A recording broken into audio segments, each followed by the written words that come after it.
Hey folks, Alan Saunders, Steve Brenner here, Pittsburgh Sports Now at Walnut Grill in Settlers Ridge. As always, we're talking WPIAL football on this Friday, coming into week 6 of the WPIAL season. And I feel we're 3/4 away there already. Does it feel like it? And what do you think we've learned, I guess, to this point in the season? What we've learned is we can't pick games very well. We're okay. I went 2-3 last week. You went 3-2. You're 16-8. I'm 14-10. We're both on the right side of the ledger. We are. Obviously, you're doing a little bit better than me. And last week, you picked McGuffey correctly over Southmoreland. I picked Derry correctly over Elizabeth Forward. Mm-hmm. You picked Steubenville correctly over University Prep. We both got Central Catholic Pine Richland wrong. Yeah. The Rams winning that one. We both picked Gateway over North Hills. That was the game you covered. Let's start there when we recap what happened last week. Gateway looked very impressive to me. If Penn Trafford beat this Gateway team, I don't want to know what Penn Trafford is like. If Gateway was that impressive, I think in 5A we're starting to learn what tendencies are like. Upper St. Clair has a great passing attack with Ethan and David Pantelis. But Penn Trafford has the running backs healthy. They want to use those two. Peters Township wants to run to set up the big pass, but Gateway can do a few different things. Derek Davis is obviously the focal point, but the quarterback, Bryson DeVanzio, threw for over 300 yards in that game. They weren't downfield. There were a lot of screen and tunnel passes and things like that, but it puts something on tape that Gateway can do to be a wrinkle in the offense. And if this is a team that can do different things on offense, they're kind of setting themselves apart from the rest of the pack. Yeah, I think so. And I think, I think we thought that before, actually. I mean, we sort of had to relearn it after that first game we saw Penn Trafford beat Gateway and beat them soundly. Right. And I think maybe our takeaway was, wow, listen, there have been teams with star players that didn't have great teams. Right. Maybe that was the case with this Gateway team. Or maybe Penn Trafford's just really that good. Or maybe they just had a really good week. I don't know. Right, yeah. And I'm looking forward to trying to see Penn Trafford at some point this year to see what they're like. But another big takeaway is Gateway got their middle linebacker back, Stankovic. He missed week 0 and week 1 with an ankle injury.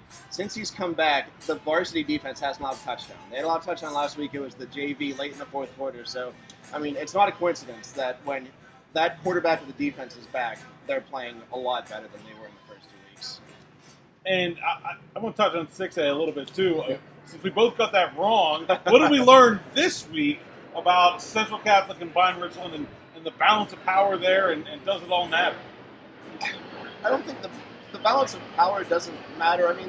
The only thing we were trying to learn through this regular season is if a team other than Pine, North Allegheny, or Central was going to separate themselves as belonging in that group, the Mount Lebanons and the Seneca Valleys of the world. And we're learning that Mount Lebanon might be a little further in their development than we thought they were going to be in week 1. But, it's the top 3 teams. And if they want to beat each other up in the regular season, I don't think it matters too much because one of those teams has to beat the other 2 to win a WPIAL championship. So, if they want to keep devouring each other, that doesn't make all that big of a difference now until the playoffs come around. Yeah, I said when we picked the game last week, I said I picked Pine, but I thought if they played again, I would take Central the second time. Does it? To me, none of those 3 teams has separated themselves from one another. I don't feel like we know that there's some sort of prohibitive favorite in 6A. We're going to go into the playoffs thinking what we thought at the very beginning. There are 3 really good teams, and it could be any of them depending on who plays the best in those last couple of Friday nights, the end of October and into November. Right, yeah. We knew the Central Catholic defense was going to be different. We knew they were going to be, better. And if they can do this to Pine Richland, maybe that's the difference when the playoffs come around, is if the Central Catholic defense plays like that. All right, well, since we're talking about 5A and 6A, let's actually go to the game we're picking there.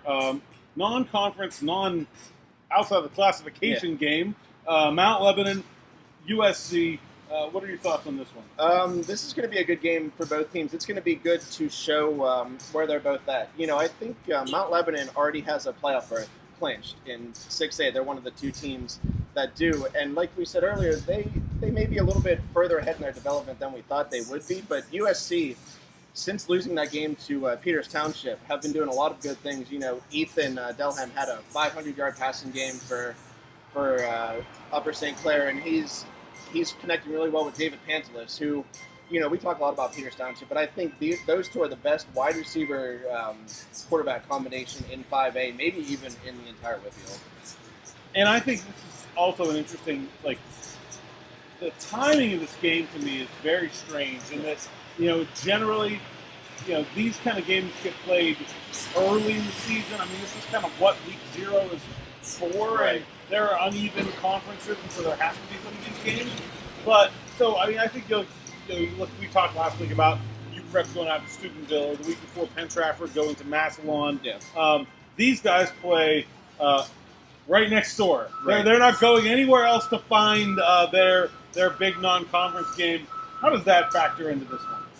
It's the crowd size will be a little better. You know, it's a lot different traveling from, you know, Pittsburgh over to Massillon, Ohio, or University, or you know, Steubenville or anything. But if you're traveling right down the road, especially over in the South Hills area, and I think that can be, you know, that's the deciding factor is the crowd will be a little more neutral. Yeah, I think so too. I think it takes away a bit of the home field advantage. You know, when you're playing that kind of game. I also think it's the kind of game. When you're playing a non-conference game, you know, this late in the season, it kind of could get that, like, well, this doesn't really matter feel to it. You know, we want to talk about playoff seeding. Right. I'm sure the players have the same thoughts, but no one's going to not get up for this one. I'm expecting an intense battle. And a couple of coaches that are going to be in this against one another for the first time probably want to win this one. I would think that would play well with the school board. And so forth. Yeah, it's, you know, you can't tell the kids the game doesn't matter. And this is, you know, this isn't like beating a 2 or 3A school. This is, you know, if you're building the NCAA March Madness bracket resume, this is a good win for both schools. Sure, you know, exactly. It doesn't matter, but it's good to say, you know, we were able to beat a 6A Mount Lebanon school who's pretty good, or we were able to beat one of the top teams in 5A in Upper St. Clair. So I think the players are going to be real ready for this. What's the difference maker in this, and who's your pick? The Upper St. Clair quarterback. You know, like I keep mentioning it, you know, they're good groups all around, but I think this is the best quarterback playing in 5A, and Pantelis is the best receiver in 5A. So I'll give that advantage to Upper St. Clair. I'll go ahead and pick them. I think, to me, the biggest difference between 6A and 5A football is the play on the line. Right. And I think Mount Lebanon's, they've sort of handled themselves okay against some units that like when they played Seneca Valley, I really did not expect them to be able to handle that that line as well as they did. I think Mount Lebanon will have a significant advantage in the trenches.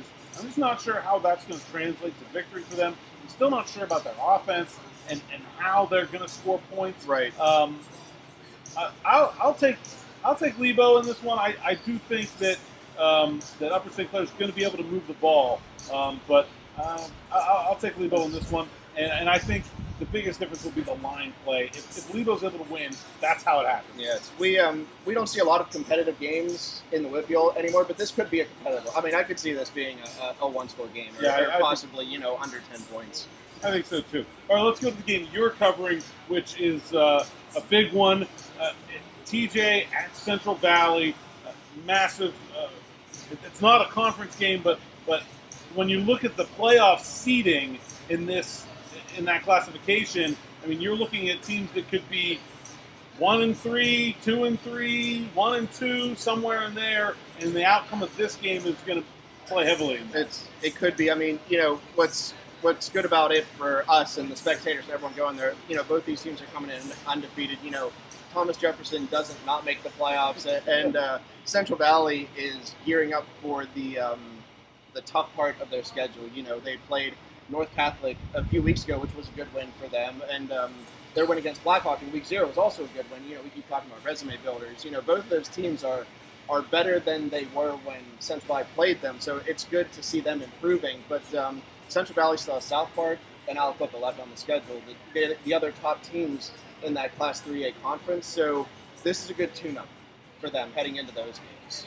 Yeah, and I mean, TJ, to me, is perhaps the most well-rounded team in that classification. There's really no obvious holes. They've got a fantastic defense. Right. They've got a great quarterback in Shane Stump. Yep. I mean, they run the ball well. There's nothing they don't do well. How do these teams stack up to you? Where is there a place where Central Valley might be able to take advantage? Jalen Guy for Central Valley could be a difference maker. He's I think he returned the opening kickoff against North Catholic for a touchdown. He's a water bug, type, real quick, fast. He can hurt you from anywhere on the field. So if Central Valley's going to have a chance in this game, he's going to have to make one or two of those plays where he scores quickly, scores explosively, where he makes a difference. If you're calling his name a lot, you notice him out there a lot, then that's a good sign for Central Valley. To quote Mike Tomlin, he has guy-like qualities. We're not going to quote a lot of Mike Tomlin out here, but it's good if we can throw one in this week.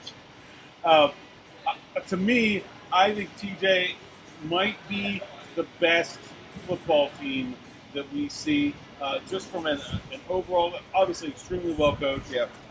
But I don't see any weaknesses. But maybe the one area is they don't really have a ton of extreme athletes.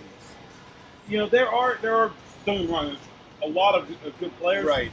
Most of their best players are going to be inside the box players. Yeah. So if you get somebody like Guy on the outside, maybe he could be a difference maker.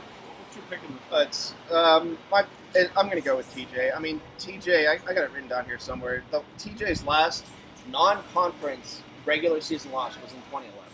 So I mean, it's you only play like 3 non. Still, that's like 20 plus games without a loss. And they have a ton of one-loss seasons. This is all in the semifinals and the playoffs and things like that.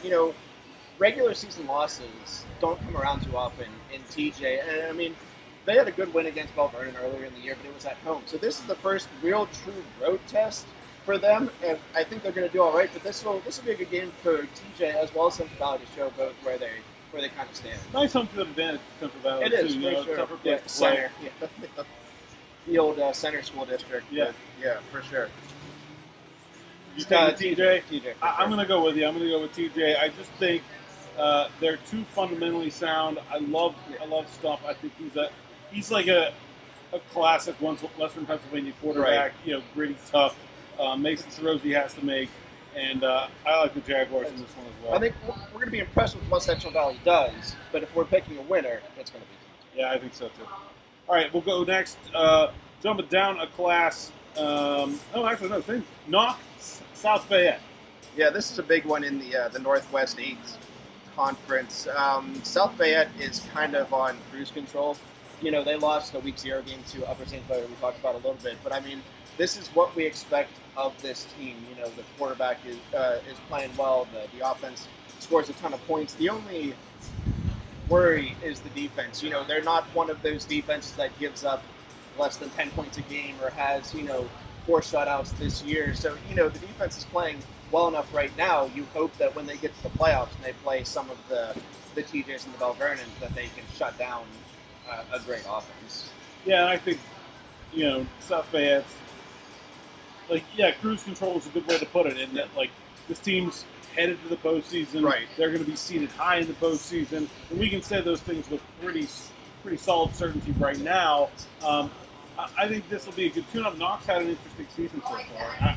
A team that I don't really think a lot of people had on their radar at the beginning of the year. They were undefeated heading into last week, and you don't like to see them lose to a team like Montour, a team you think they would have a pretty easy time beating. But that not triple option offense can pose some problems. That's the way they're going to have to win this game. If it gets into the high 20s, the low 30s, they don't stand much of a chance. But if they can steal a few possessions, if they can hold the ball for long periods of time, they might be able to have a chance. Because I don't know if the South Fayette defense is going to stop them.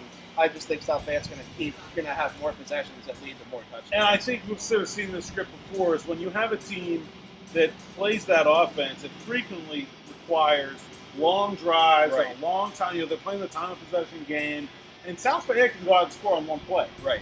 And I think that's really hard to match up when your offense can't respond in that fashion. You sort of feel like you don't have equal arsenals. Even though Knox can move the football, but I like the Lions in this one. Yeah, that's kind of like North Hills likes to run a triple option kind of offense, but all of a sudden, if you blink and you're down 14 points, guess what you're doing? You're passing, and what if you run 10 pass plays this whole year all of a sudden, and then South Fayette gets the ball back, they score again. It snowballs quickly against these teams who like to run the triple option. You know, with South Fayette Yeah, as well. South Fayette. Now we got North Catholic. I feel like we picked them a bunch. Elizabeth Forward heading for a first place tie. Three-way. We got 2/3 of the triangle built. It happened last year. I got it. I have to be sure I say this correctly. Elizabeth Forward. If they come away with the win here, then we're heading toward that three-way tie with Elizabeth Forward, North Catholic, and Derry. North Catholic is undefeated in section play. Their loss was to Central Valley. This will go a long way toward them, asserting themselves and becoming that section champion if they can go and win this game. But it's interesting to see if we could be heading toward that for a second year in a row. What do you make of Elizabeth Forward this year? I mean, I don't think we expected them to be, or maybe we should have, but I don't think I expected Derry to build off that the WPIAL championship game performance of a year ago. I thought North Catholic was really talented. I wasn't expecting Elizabeth Forward to be back here. What have they done successfully? Yeah, it's Derry lost a lot of players. Yeah, and we've talked about this before. You play the teams that are on your schedule that week. So Elizabeth Forward, they lost that game to Derry, and then all of a sudden, we're right back to where we thought we would be. North Catholic has Zach Rocco, the experienced quarterback, the leader out there. This is going to be really telling. I don't know if we can explain Elizabeth Forward without seeing this game to know where they're at yet. So this game will determine how we feel about a lot of these teams on the other side of 3A. I like North Catholic in this one. You mentioned Rocco. I think anytime you have a talented quarterback with experience, it's a huge advantage, especially when you do play this kind of game where the stakes are high and everybody's going to know it going in. I'll take the Trojans in this one. Yeah, especially going to Elizabeth Forward, that doesn't worry an experienced quarterback like that. I think he'll be all right. I'm going to go with North Catholic as well. All right, last one. A bit off the board. New Brighton Freedom.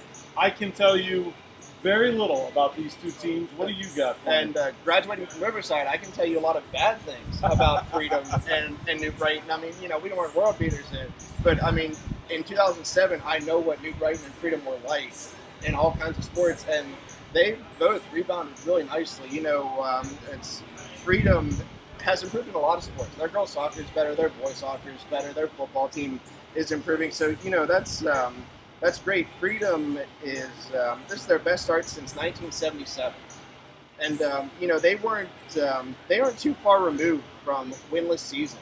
In football, and New Brighton is the same way. They had 4 wins over a span of 2 seasons. So it's really nice to see these two programs playing for possibly a conference championship, but right now, playing for first place in the conference.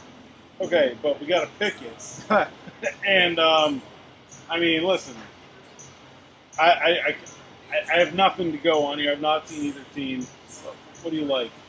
I like Freedom at home. They're again, it's Freedom and New Brighton are pretty close schools, so there'll be a lot of parents from both sides. They both have, if you're going to this game, stay for the Freedom band. That's one of the better. Like the North Hills band was really good last week. Freedom's band is probably better, but it's the game might actually be worth watching this year instead of just the band at Freedom. All right, I'll go New Brighton just because I'm trailing a couple games and I got to make up some ground somewhere. And this game seems like a place to do it. You'll be at Central Valley for TJ. Huge matchup. Of course, follow Steve on Twitter at Steve Brenner 9 underscore. Yeah, underscore. And of course, all of the games will have scores at Pittsburgh Sports Now on Twitter, on our website, and we'll do this again next week. Awesome. We didn't pick any 6A games this week, so we'll probably. We didn't pick a 6A game. So. Well, sort of. Did we? I picked a 6A game. You picked against the 6A team. I'm staying away from 6A. Yeah. Well, given our track record in 6A, maybe that's a good. We would look better if we didn't. We've not done well in the top of the class. Wake us up for the WPIAL championship. Then there you go. We'll start to worry Let's about right. Yeah. All right. Till next week. Thanks for watching, and please check out Walnut Grill here at Settlers Ridge. It's about lunchtime. I'm getting hungry. Thinking about maybe we're going to get a chicken sandwich or something. Might do that. Check them out, please. And we'll be back next week. All right. Steve Brenner, Alan Saunders, Pittsburgh Sports Now. Thanks for watching.